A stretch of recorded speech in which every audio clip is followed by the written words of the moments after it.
What's going on, guys? This is Lior. I'm with Compass, and in this video we're going to do a neighborhood highlight over Brighton Center / St. Elizabeth.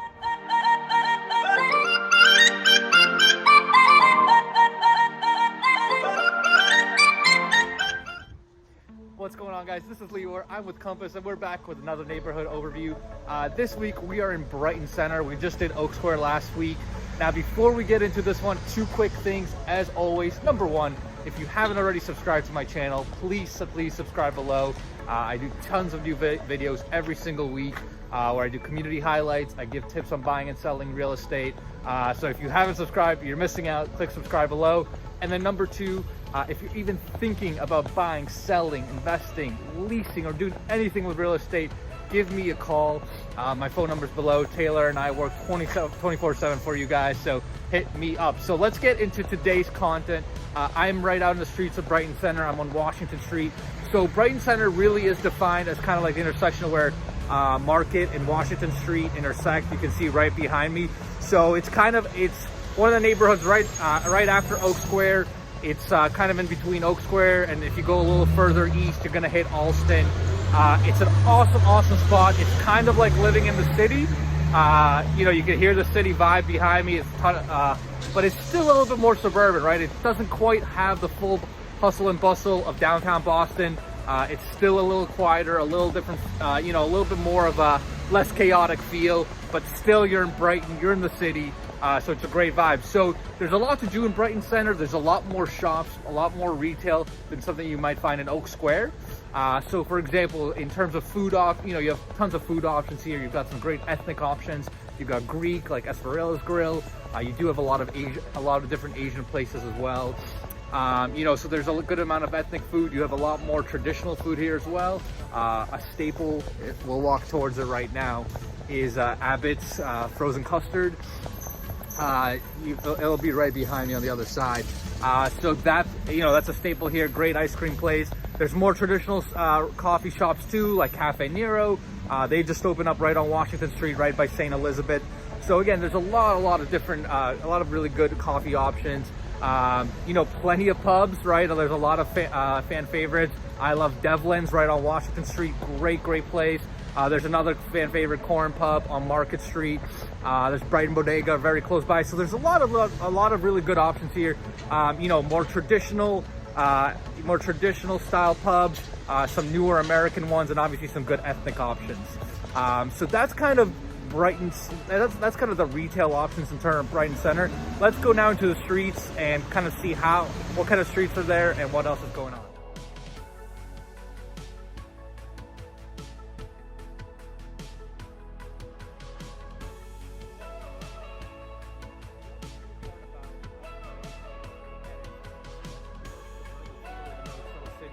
Behind me, there's still a good amount of green space. So I'm on Chestnut Hill Ave right now, right next to Washington Street. So it does feel a little bit more. It doesn't quite feel as congested, which is awesome. So let's talk demographics too. So traditionally Brighton was known for having a bunch of college kids, right? Because BC is very close by. That's obviously still the case, but as there's been more and more development, it's definitely changed. There's been a lot more families coming in, moving in, because again, you're kind of close to the city, but you're still out of that little hustle and bustle vibe that downtown Boston could provide. The other thing is Brighton, traditionally, they'd have a large Chinese and Russian population. So you will still see the influence around that, and there's still plenty of that around here today. Now, the other thing, let's talk about the other thing, which is the location of it. I mean, Brighton Center is really nicely located, right? Again, like I said, it's really close to downtown. It is on the bus line, kind of like Oak Square, so you can still take the 57, which will take you either towards Oak Square and Watertown, or if you go towards the city, it'll take you towards Kenmore, Fenway, and downtown. St. Elizabeth's is pretty close to the Green Line, so you have the Warren Street B line. So if you're in Brighton Center, it's, it'll be a little bit of probably like a 10-minute walk or so. Not too bad, but you still have access to the Green Line if you need it, which is a little bit of an advantage over a neighborhood like Oak Square. So, you know, location-wise, it's great. If you want to hop into Allston, you can do that very easily by car. You just go down Washington Street, then go on Cambridge, and you're right in the heart of Allston if you want even a bigger selection of different bars, restaurants, or anything like that. You know, there's still a lot of other stuff going on.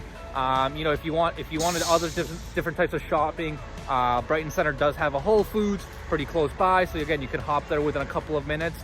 And you still have easy access if you're driving. You can pop onto Soldier Field Road very easily and be in downtown Boston.